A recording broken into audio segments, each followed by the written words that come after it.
Hey everyone, I'm going to install Linux Mint on bare metal just because I hear it is the easiest Linux to install for gamers coming from Windows who don't want to do a lot of things through the terminal. So that's what we're going to do. We're going to install it, not touch the terminal. We're then going to put some video games installed. Then we're going to play those video games. This will probably be split into 3 videos. Video 1 will be installation. Video 2 will be installation of the games. Video 3 will just be playing the games. An optional 4th video, I may just tweak some settings, maybe open the terminal for 1 or 2 really quick, easy things, just, for pizzazz, that sort of thing. So let's get into this. So this is the first boot screen you get after you put the Linux on a thumb drive, boot the thumb drive. You come into here. You click the little thing in the top left that says install Linux Mint, and then you just follow the prompts on screen. If you've ever installed Windows, it's very similar to that, only it takes less time.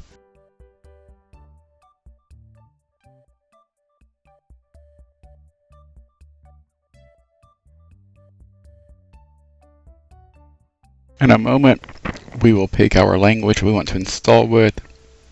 We'll click the little box that says install multimedia codecs. Those are like MP3 codecs, MP4 codecs, things like that. And then you just pick a username, a password, just like you would for Windows. Enter that information, choose your time zone. After you do that, you just tell it where you want to install to. In case you have multiple hard drives, if you only have one hard drive, it's super easy because it's the only one that will show up. And then once that's over with, it'll just tell you to reboot. So you pull out the thumb drive and reboot the computer.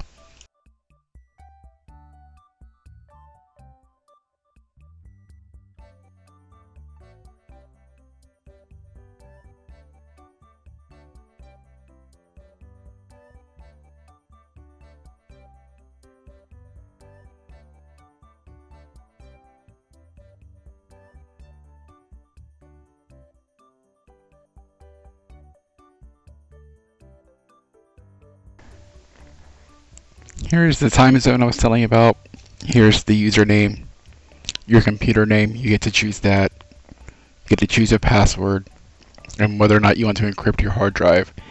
I didn't encrypt it because there's nothing of value on this thing. I won't be banking or anything. It's strictly video games.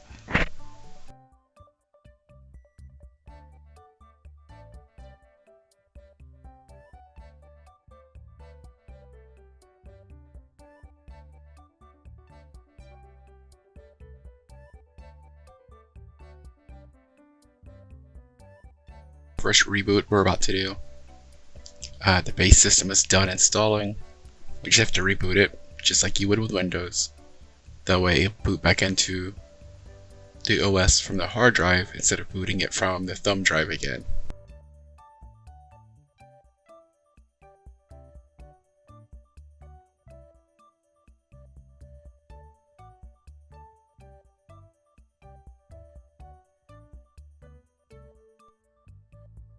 Alright, our first login since rebooting the system.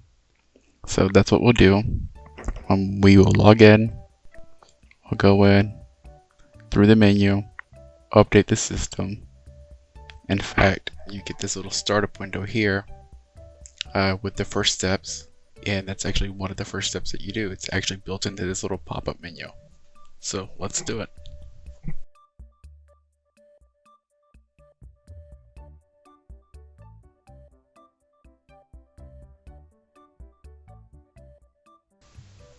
Okay, so what I'm doing now is just going through and I'm updating what they call the repositories.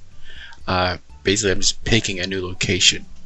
As you can see, that bottom box is coming from England, and I'm going to choose one here in America so that when we do updates, it will download them from an American server and not an England server. So they'll be quicker. I won't have to wait as long for them to download.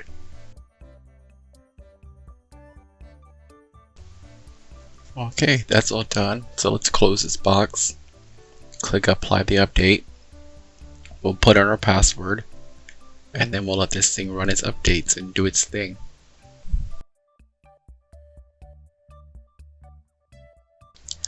So this part, I'm going to update this. While it's updating, I'm going to speed up the footage just so you don't have to see how boring it is. We'll reboot, and then upon this boot, all of the package will have been updated and we'll have a fresh new system.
Okay, so I'm getting ready to show you something.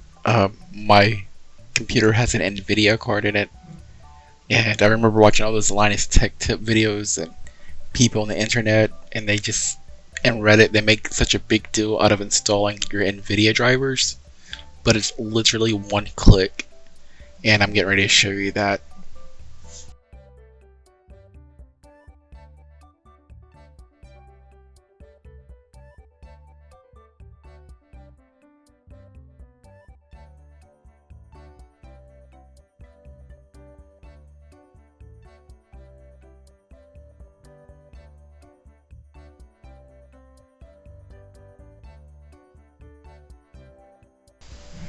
So here it is.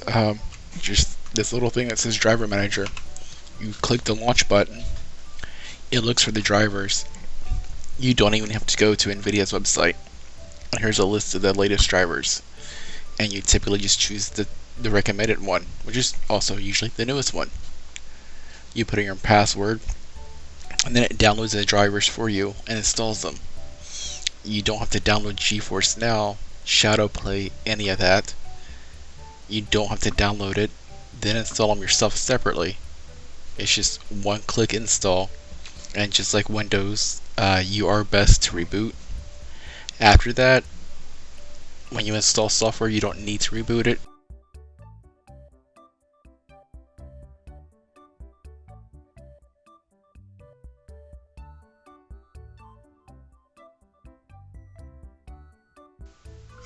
One of the things you'll notice is after you've updated your system, if you installed everything, it'll start rebooting faster and faster as well.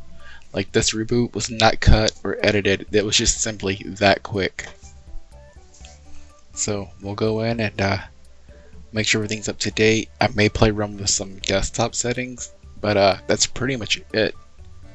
Now that we got this done, our next video will be actually installing things like Steam, Heroic, a whole bunch of emulators, and just playing around with the settings, see if we can get the controls to work and things like that.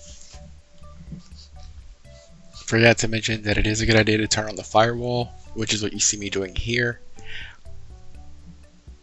And this will even tell you that just turning it on by itself is pretty much all any end user needs to do, any home user. If you're savvy enough to know how to set up firewalls, or you're in the IT field, you can do it from here. But yeah, it's just everything is that simple. This about do it for this first video. Second video we'll pick up and put Steam on here and put some video game stuff on here and kind of just go all over the place with it.